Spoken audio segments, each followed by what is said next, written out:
안녕하세요. 경제적 자유민족입니다. 어제 이번 주 마지막 청약 종목 네오유민텍이 청약을 성공적으로 마무리했습니다. 그래서 오늘은 청약 결과를 간단하게 살펴보고요. 상장 후 투자 관련된 정보와 향후 주가를 예상을 해보겠습니다. 그럼 시작할게요. 3월 둘째 주에는 상반기 최고 대형 종목인 SK바이오사이언스의 청약이 기다리고 있지만 앞서 청약한 종목들의 상장도 본격적으로 시작이 됩니다. 네오유민텍은 3월 3주차인 16일 화요일에 코스닥으로 상장합니다. 스케줄 등록을 꼭 해두세요. 그럼 먼저 경쟁률 보겠습니다. 네오유민텍은 수요 예측에서 기관 투자자 경쟁률도 1374대 1로 양호하게 나왔고요. 특히 의무 보유 확약 비율이 25.5%로 상당히 높게 나왔습니다. 그리고 어제 일반 투자자 청약도 마무리되었는데요. 1,500만 주의 대형 공모주였지만 개인 경쟁률은 양호한 수준인 665대 1이었고요. 총 증거금도 약 9조 3천억 원이 집계되면서 역시 청약은 성공했다고 생각이 됩니다. 특히 2월에 상장한 10개 종목의 평균 의무 보유 확약 비율은 17.6%였는데요. 10개 종목 중 6개 종목이 평균을 초과했습니다. 그리고 초과한 6개 종목 중에서 5개 종목이 시초가 200%로 출발하였는데요. 유일하게 PB파마만 실패했습니다. 그래서 이러한 데이터를 기반으로 의무 보유 확약 비율이 25.5%로 나온 네오이뮨텍도 시초가가 200%로 출발할 수 있지 않을까 생각됩니다. 그리고 균등 배분 물량도 많이 나왔는데요. 제가 이번 주 청약 종목에 하나금융투자는 10주 이상 배정될 수 있으므로 20주를 청약하라고 말씀드렸는데 그렇게 다들 하셨는지 모르겠습니다. 저는 12주 예상했는데요. 저의 예상보다 더 많은 18주가 균등 배분으로 배정되었습니다. 그래서 참여자 수를 공개하진 않았지만 배분 수량으로 역산을 해보면 하나금융투자는 약 6만 7천 계좌가 참여했다는 것을 알 수가 있고요. 미래에셋대우는 참여자 수를 공개하고 있습니다. 약 12만 계좌가 참여를 했는데요. 그리고 네오유민텍은 균등 배분 방식이 소수점 올림이었으므로 미래에셋대우는 6주를 배정받는다고 보시면 되겠습니다. 단 하나금융투자에 20주 신청하신 분은 주말 동안에 8주 금액인 6만원을 입금하셔야 되고요. 미래에셋대우에 10주 신청하신 분은 한 주 금액인 7,500원을 입금하셔야 물량을 다 받을 수 있습니다. 참고하십시오. 이제 유통 물량입니다. 간단하게 살펴보자면 유통 가능 주식수가 약 2,570만 주이므로 상당히 많습니다만 비중으로 따지면 26.1%로 상당히 적습니다. 그리고 기관 투자자 의무 보유 확약 비율만큼 유통 가능 주식수를 빼주면 물량 비중은 23%로 줄어들게 됩니다. 정말 비중은 좋은 것 같습니다. 그리고 공모주주와 기존 주주의 주식수 비율도 공모주주 1의 기존 주주의 주식수가 0.7이므로 이 부분도 좋은 수준이라고 생각이 되는데요. 그러므로 상장 당일 기존 주주 물량 걱정은 좀 덜해도 되는 종목이지 않나 싶습니다. 하지만 상장 후 한 달이 지나면 엄청난 물량의 보호 예수가 풀리는데요. 풀리는 물량이 약 4,500만 주입니다. 거의 전체 물량의 절반 수준인 46%가 풀리게 되는데요. 그래서 기존 유통 물량과 합산하면 약 7천만 주입니다. 비중이 72%이거든요. 그러므로 최대 주주 물량 외에는 거의 다 풀린다고 보시면 될 것 같습니다. 긴 호흡으로 투자하실 분들이 아니시라면 한 달 전에 꼭 나오시길 추천을 드립니다. 사실 이렇게 물량이 많이 풀리는 요인은 최대 주주의 지분율이 적기 때문인데요. 네오이뮨텍의 최대 주주는 코스닥 상장되어 있는 기업 제넥신입니다. 그리고 양세환 대표이사 물량과 합산하였을 때 약 27% 수준인데요. 불안한 수준의 지분율이라고 생각이 됩니다. 화면 보시면 최대 주주 제넥신의 일봉 차트입니다. 여전히 바닥을 찾고 있죠. 그나마 이번 하락으로 인해서 쌍바닥을 확인할 수 있다는 것이 위안이라고 생각이 되고요. 네오유민텍 상장이 최대 주주 제넥신에게는 큰 영향을 주지 못하고 있다는 것을 말씀드리고 싶습니다. 그럼 네오유민텍 재무 현황 볼까요? 사실 바이오 종목에다가 특례 상장으로 코스닥 시장에 진입하는 기업인데요. 재무 상태가 너무나 좋아서 깜짝 놀랐습니다. 지금까지 봐왔던 특례 상장 종목 중에 가장 좋은 재무 상태를 보유한 기업이지 않을까 생각이 되는데요.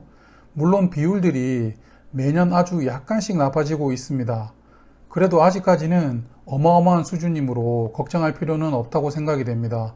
그렇지만 신약을 개발 중인 기업이므로 매출이 없다는 것은 좀 아쉽긴 합니다. 여하튼 이렇게 튼튼한 재무 상태를 기반으로 공모자금 약 1,100억 원을 신약 연구개발에만 투입할 수 있기 때문에 더욱더 좋다고 생각이 됩니다. 공모자금의 절반은 임상시험에 활용을 하고요. 제조공정실을 구축하고 연구개발비로 남은 자금을 투입하겠다고 공시했습니다. 상장 당일 주가 밴드는 공모가 7,500원을 기준으로 시초가가 200% 출발하게 되면 15,000원입니다. 이 경우 시가총액은 약 1조 5천억까지 늘어나게 되고요. 첫날 따상으로 마감할 수 있다면 주가는 19,500원이 됩니다. 시가총액은 2조 원까지 올라가게 되는데요. 따상의 시가총액이 좀 부담스러워 보이긴 합니다. 그럼 이제 공모가 산정에 비교된 기업과 직접 재무 현황을 비교하면서 적정 시가총액을 기반으로 상장 후 주가를 전망해 보겠습니다. 네오이뮨텍은 유사 기업을 찾기 위해서 화면 보시는 기준을 적용을 했습니다. 첫 번째로 파이프라인의 기술 이전을 통한 수익을 창출하는 바이오 신약을 개발하는 기업이고요. 두 번째는 면역 항암 치료제를 보유했거나 개발 중인 기업을 선별을 하였습니다. 그리고 여기에 재무적인 기준을 적용해서 최종적으로 4개 기업을 선정했는데요. 종근당, 녹십자, 유한양행, 보령제약입니다. 그럼 이 4개 기업의 재무 현황과 시가총액을 한번 알아볼게요. 화면을 보시면 4개 기업의 20년 3분기 누계의 재무 현황과 시가총액을 기재하였습니다. 이번에도 평균보다 현격하게 차이가 나는 기업이 하나 보이시죠? 그렇습니다. 바로 보령제약인데요. 4개 기업의 평균 시가총액이 약 3조 원인데 보령제약은 시가총액이 약 1조 원입니다. 평균 시가총액이 50%보다 적으므로 보령제약은 제외하고 나머지 3개 기업으로 다시 평균을 구하도록 하겠습니다. 그래서 보령제약을 제외한 3개 기업으로만 평균을 내보면 시가총액은 3조 5,945억 원이고요. 매출액은 1조 706억 원, 순이익 1,105억 원, 이익률은 10%였습니다. 그런데 앞서 네오이뮨텍의 재무 현황에서 보셨겠지만 네오이뮨텍은 현재 매출 발생이 되고 있지를 않죠. 그래서 네오이뮨텍이 추정하는 미래 실적을 기반으로 비교를 해야 되는데요. 네오이뮨텍은 2024년에 이르러서야 신약의 개발이 완료되고 본격적으로 판매될 수 있을 것이라고 예상하고 있습니다. 그래서 24년 추정 실적과 3개 기업의 평균을 비교하겠습니다. 네오이뮨텍의 24년 예상 매출액은 1,539억 원이었습니다만 3분기 누계 기준으로 비교를 하므로 4분의 1은 빼줘야겠죠. 그래서 매출과 이익을 4분의 1씩 덜어내면 화면 보시는 매출 1,154억 원, 이익은 904억 원입니다. 그런데 이익률이 78%이거든요. 아무리 기술 이전으로 수익을 창출하는 사업 모델이라고 하나 믿기 어려운 이익률입니다. 어찌되었던 앞선 3개 기업의 평균과 비교를 했을 때 매출은 약 10분의 1 수준입니다만 이익은 그렇게 차이가 나지 않습니다.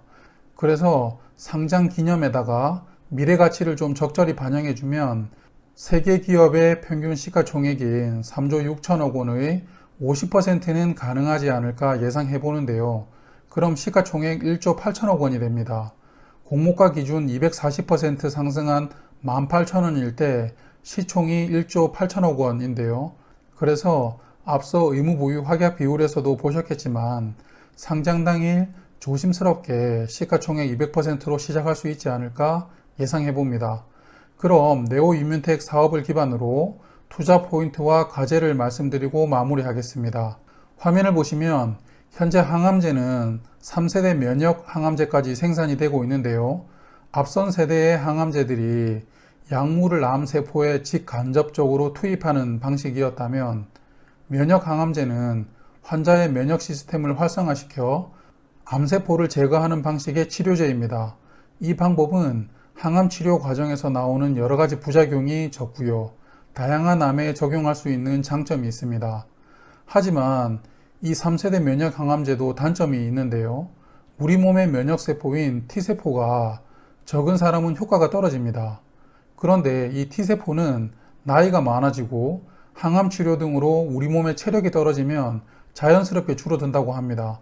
그래서 그런 분들일수록 더욱더 치료가 힘들다는 단점이 있죠. 그래서 통상 치료 성공률은 30%라고 하는데요. 그러므로 면역 항암제를 쓰기 전에 우리 몸의 T세포를 증폭시킬 수 있는 약이 있으면 훨씬 약발이 잘 듣지 않겠습니까? 바로 그 증폭시킬 수 있는 신약을 개발하고 있는 곳이 네오이뮨텍입니다. 아직까지 알려진 성분 중에서 유일하게 T세포를 증폭시킬 수 있는 성분은 인터루킨 7이라고 불리고 있는데요. 이 인터루킨 7은 생산하기도 어렵고 특히 몸속에 주입하면 금방 소멸되기 때문에 약품으로 상용화가 쉽지 않은 성분이라고 합니다. 하지만 그걸 네오이뮨텍이 상용화를 시킬 수 있도록 개발하고 있는 것이죠. 면역 항암제 시장은 엄청나게 큰 시장인데요. 현재 시판되고 있는 두 종류의 면역 항암제 매출이 합쳐서 22조 원입니다. 그리고 이 면역 항암제가 더욱 효과적으로 치료될 수 있도록 네오이뮨텍이 개발 중인 신약과 병용 치료 가능성을 실험하고 있다고 보시면 되는데요. 그래서 앞서 말씀드린 것처럼 현재는 상용화가 가능한 전 세계에서 유일한 T세포 증폭제를 보유하고 있으므로 이를 기반으로 글로벌 탑3 제약회사가 보유한 면역 항암제와 공동으로 병용 치료제를 개발하고 있습니다. 하지만 아직 파이프라인 중에서 3상에 도달한 연구는 없고요. 대부분이 2상과 1상에 머물러 있는 상황입니다. 그러므로 아직까지 상용화까지는 갈 길이 멀고요. 상장 주관사도 앞으로 3년은 지나야 신약 개발이 완료되고 2024년부터 판매가 정상적으로 이루어질 것이라고 예측하였습니다. 그러므로 긴 시간 동안 변수 없이 계획대로 신약 개발을 성공시킬 수 있느냐가 관건이라고 생각합니다. 그럼 요약하겠습니다. 네오이뮨텍은 3월 16일 화요일에 코스닥 시장으로 상장합니다. 기관 투자자 수요 예측 결과가 좋았으므로 시초가 200% 출발을 한번 기대를 해보고요. 개인 경쟁률도 준수하게 나왔기 때문에 더욱더 힘을 실어줄 수 있다고 봅니다. 그리고 상장 당일 유통 가능 물량 비중은 26%인데요. 의무 보유 확약 비율을 감안하면 20% 초반까지 떨어질 수 있을 것 같습니다. 그리고 기존 주주 주식 수도 공모주주 대비 70% 수준이므로 좋은 물량 비중을 보여주고 있고요. 하지만 상장 후 한 달 뒤에는 전체 주식 수의 약 절반이 보호 예수가 해제가 됩니다. 그러므로 길게 투자하실 분들 외에는 대부분 한 달 전에 나오시는 걸 추천을 드립니다. 그리고 네오이뮨텍은 특례 상장 종목이지만 엄청나게 좋은 재무 상태를 보여주고 있고요. 그렇기 때문에 1,000억 원이 넘는 공모 자금을 오롯이 연구개발에만 집중 사용하겠다고 밝힌 상태입니다. 마지막으로 유사기업과 비교시 공모가 240%인 18,000원 정도의 주가가 당분간 형성될 수 있지 않을까 생각해 봅니다. 오늘 네오이뮨텍 청약 결과를 기반으로 상장 후 투자 관련해서 말씀을 드렸습니다. 이제 좋은 가격으로 매도하셔서 수익 극대화 하시길 바라겠습니다. 그리고 다음 주 청약 종목인 SK바이오사이언스의 수요 예측이 어제 끝났습니다만 결과는 다음 주 월요일에 공시가 될 것 같습니다. 그러므로 3월 2주차 핵심 청약 종목 분석은 월요일 저녁에 준비를 해서 말씀을 드리도록 하겠습니다. 지금까지 경제적 자유민족 경자였습니다. 고맙습니다. 영상 괜찮으시다면 구독, 좋아요 부탁드릴게요.